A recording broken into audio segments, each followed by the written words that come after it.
Selamat datang di channel Cerita Cinta, channelnya Cerita Cinta Romantis. Sebelum lanjut, mohon dukungannya dengan like dan subscribe dulu. Ternyata aku anak orang kaya. Bagian 142. Untungnya Erwin merencanakan semuanya dengan hati-hati, mempertimbangkan semua konsekuensi yang mungkin terjadi, termasuk apa yang harus dilakukan jika Jocelyn berhasil diculik. Dan pelacak lokasi GPS adalah solusi untuk mengatasi situasi seperti sekarang. Patu O'Connor membawa Lisa, Kayla, dan yang lain dengan total hampir 50 orang dan langsung bergegas menuju gerbang timur setelah menerima perintah dari Erwin. Tanpa diduga, mereka kebetulan berpapasan dengan Barry yang sedang membawa Jocelyn dan diikuti oleh lebih dari selusin murid perguruan Gunung Elbes yang semuanya adalah ahli seni bela diri. Hah, kebetulan sekali. Sepertinya usahamu kali ini akan sia-sia. Patu O'Connor menghentikan Barry. Kau siapa? Beraninya menghalangi jalanku. Barry mengerutkan kening dan tidak menyangka keberadaannya akan ketahuan secepat ini. Siapa aku itu tidak penting. Bertemu denganku adalah kesialan. Lisa, Kayla, kapung mereka. Patu O'Connor melambaikan tangan. Dan dalam sekejap, Lisa beserta Kayla, juga Kel dan Callum langsung memimpin yang lainnya untuk mengepung Barry beserta murid-muridnya. Tua bangka, kau cari mati ya? Barry meletakkan Jocelyn yang tidak sadarkan diri ke tanah. Kemudian ia berdiri lagi. Barry ingin mengenakan jubah hitam, memiliki janggut tipis dan tatapan tajam dengan aura yang sangat mengesankan. Sama sekali tidak takut dengan 50 orang yang mengepungnya. Aku tak peduli siapa kau itu. Pokoknya jangan pikir bisa bawa pergi gadis itu. Teriak Patu O'Connor dengan keras. Haha, bisa menghentikanku atau tidak itu tergantung pada kemampuanmu. Barry mengeluarkan pedang dari punggungnya, menuju ke arah Patu O'Connor dan bergegas maju. Bagus. Patu O'Connor mengambil pisau panjang dengan santai dan bergegas menuju Barry tanpa rasa takut. Keduanya adalah master kelas 1. Meskipun tak satu pun dari mereka telah mencapai level Grandmaster, mereka berdua tetaplah sangat kuat. Begitu mereka berdua bertarung, keduanya sama-sama dapat merasakan kekuatan satu sama lain yang tidak lemah sama sekali. Sekaligus merasa sedikit was-was. Aku sangka Patu sepertimu akan sekuat ini. Barry sedikit terkejut dengan pria tua botak di depannya, dan merasa telah bertemu dengan lawan yang sepadan. Kau juga? Ayo lawan aku beberapa ronde lagi. Setelah mengatakan itu, Patu O'Connor bergegas maju sambil menggenggam pisau panjang dengan penuh semangat. Dia sudah lama tidak bertemu dengan lawan yang sepadan, sedangkan Barry juga tidak mau kalah dan ikut bergerak maju. Ketika kedua orang ini sedang bertarung dengan sengit, Erwin akhirnya tiba di gerbang utara dan merasa sangat lega ketika melihat Patu O'Connor berhasil menghentikan orang-orang itu. Untungnya kita sempat menyusul ke sini, jadi semua rencana kita tidak sia-sia. Erwin juga diam-diam lega karena menempatkan Patu O'Connor di luar untuk berjaga. Lisa, Kayla, kenapa masih melamun di sana? Cepat hajar mereka! Kata Erwin sambil bergegas menuju para murid perguruan di Gunung Elbes yang terkepung. Lisa, Kel, dan Callum saat melihat Erwin bergegas lebih dulu, tanpa sadar memimpin yang lain untuk ikut maju. Begitu juga dengan Kayla. Pertempuran besar terjadi dalam sekejap. Erwin kebetulan dapat mempraktekkan teknik one inch punch di pertarungan nyata kepada orang-orang ini. Mati sana! Setelah berteriak, Erwin meninju orang yang paling dekat dengannya. Hah, jangan pikir bisa mencederaiku. Murid perguruan di Gunung Elbes sangat sombong dan ikut melakukan serangan. Namun yang membuat yang ngeri adalah ketika jarak berada 1 inch dari tinju Erwin, pergelangan tangan Erwin tiba-tiba berguncang. Dan detik berikutnya, kekuatan tinju Erwin menghasilkan kerusakan yang besar, hingga membuat tubuh murid itu terpental jauh. Kenapa bisa begitu? Teknik tinju macam apa ini? Murid itu berjuang untuk bangkit dari tanah dengan ketakutan dalam hatinya. Dan pada saat yang sama, Barry juga menerima pukulan dari Patu O'Connor dan dia sedikit terkejut dengan ledakan kekuatan yang tiba-tiba itu. Ternyata One In Punch. Siapa kau sebenarnya? Teriak Barry. Sudah aku bilang, kamu tidak pantas mengetahui namaku, kata Patua Connor sambil maju untuk bertarung lagi. Kalau begitu, jangan salahkan aku bersikap kasar. Barry tampaknya memutuskan untuk tidak menahan diri, mengangkat pedang untuk melakukan teknik pedangnya, mengumpulkan energi ki dan menikam ke arah Patua Connor dengan postur bertarung yang aneh. Begitu serangan pedang dilakukan, energi ki pedang yang tak terlihat melesat ke arah Patua Connor. Pedangnya memancarkan energi ki yang terlihat tidak murni, yang tampaknya bisa dikeluarkan berkat pedang itu. Patua Connor kaget, dan terlambat bereaksi saat merasakan energi tersebut. Jadi menggunakan pisau panjang di tangan sebagai anak panah untuk melempar ke arah Barry. Patua Connor benar-benar orang yang tak mau kalah, dan akan melakukan serangan balasan dalam bentuk apapun. Energi pedang ki melesat dan mengenai bahu Patua Connor. Untungnya dia sedikit membungkuk, sehingga tidak langsung mengenai dadanya. Energi pedang ki yang melewati bahu langsung menimbulkan luka yang dalam.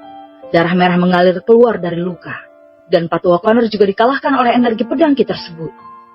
Barry tertawa terbahak-bahak ketika melihat itu. Tetapi sebelum cukup mentertawakan Patua Connor, pisau panjang yang dilemparkan tiba-tiba menancap pahanya dan meninggalkan luka yang dalam. Darah merah mengalir keluar dengan cepat. Patua Connor yang bangkit dari tanah tertawa sambil berkata,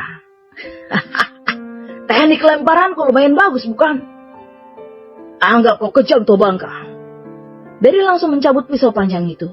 Kemudian dia merasa enggan saat melihat murid-muridnya dikepung hingga dibantai oleh Erwin dan yang lainnya. Dia tahu, kalau tidak mundur saat ini juga, dia mungkin akan mati. Jadi dia segera berteriak, mundur! Begitu kata-kata itu keluar, para muridnya langsung melarikan diri secepat mungkin. Callum, Cal, dan ahli seni bela diri lainnya ingin mengejar, tetapi dihentikan oleh Erwin. Tak usah dikejar, Kayla, pergi, periksa kondisi Patua Connor.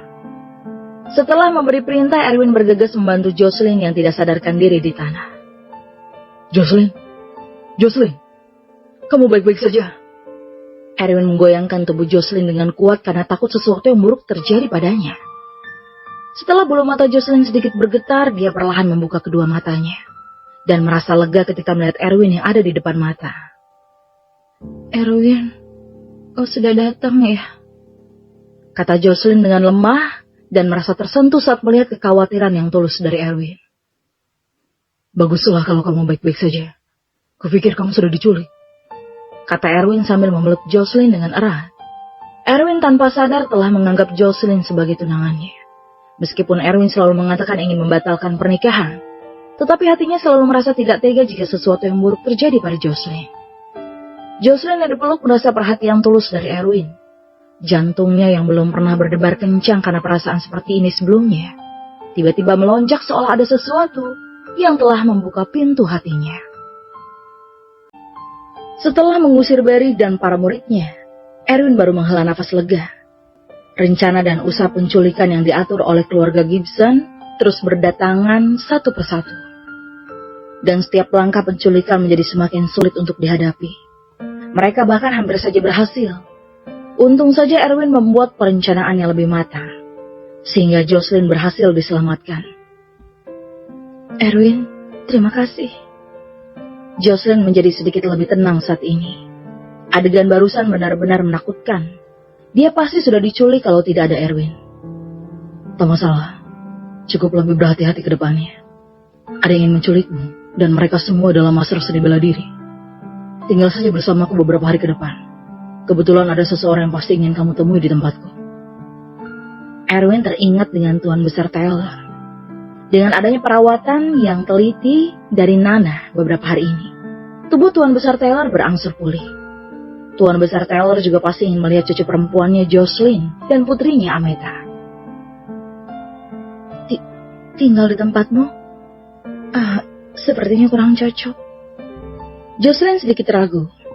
Dia tiba-tiba menjadi gugup sekali menantikan saat berpikir untuk tinggal di bawah atap yang sama dengan Erwin lagi. Tak masalah, bukan hanya tinggal bersama, tetapi aku juga akan menemanimu kemanapun kamu pergi. Kalau tidak, kamu bisa saja diculik kapanpun. Erwin berpikir bahwa selama keluarga Gibson belum musnah, mereka pasti akan terus mengincar Jocelyn. Jadi satu-satunya cara untuk menjaganya tetap aman adalah dengan menjadi pengawal pribadinya. Kalau begitu, kita akan terus tinggal bersama ke depannya. Tanya Jocelyn tanpa sadar sekaligus menaruh sedikit harapan di hatinya. Iya, aku akan menjadi pengawal pribadi mulai sekarang. Jawab Erwin sambil mengangguk. Menjagaku tiap hari? Memangnya kamu tidak kerja? Jocelyn bertanya dengan mata penuh perhatian. Asistenku akan mengurus pekerjaannya. Keselamatanmu adalah prioritas nomor 1 sekarang.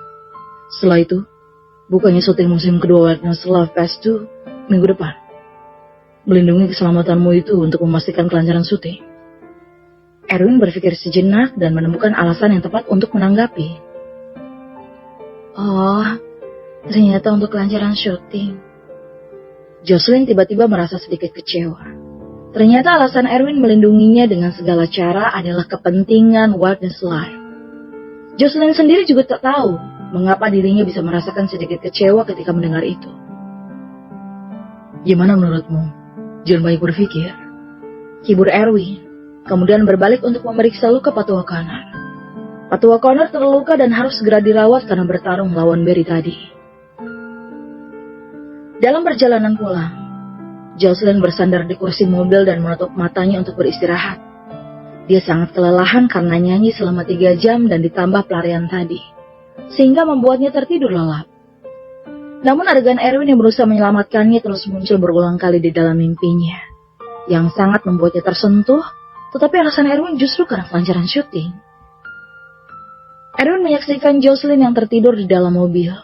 Jadi melepas mantel dan mengenakannya pada Jocelyn karena takut wanita itu masuk angin. Sedangkan Tante Jocelyn sedang duduk di kursi sebelah pengemudi dan tertidur karena lelah. Mobil segera berhenti di depan Villa Gardeners.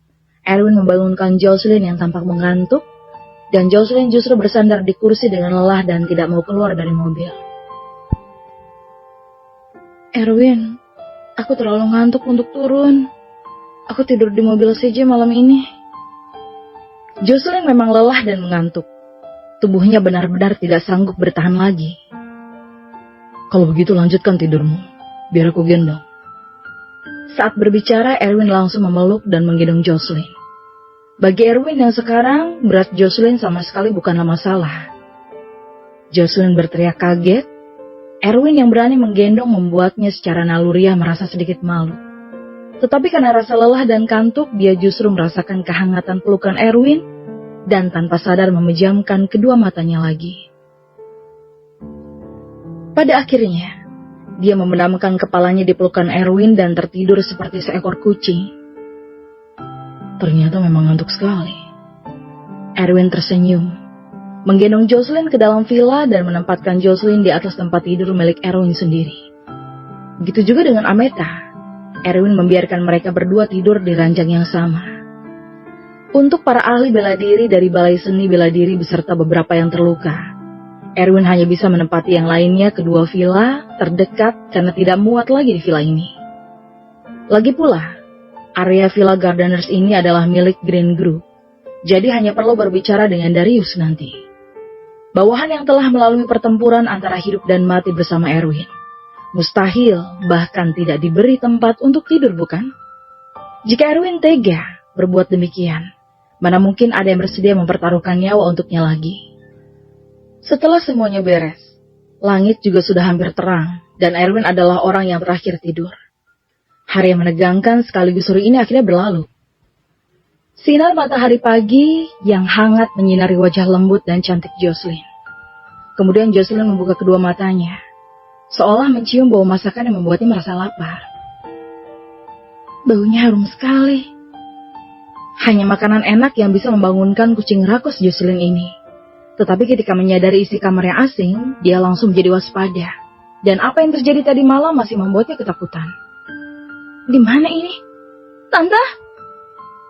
Jocelyn menemukan bahwa Ameta juga berbaring di sampingnya. Jadi segera membangunkan Ameta.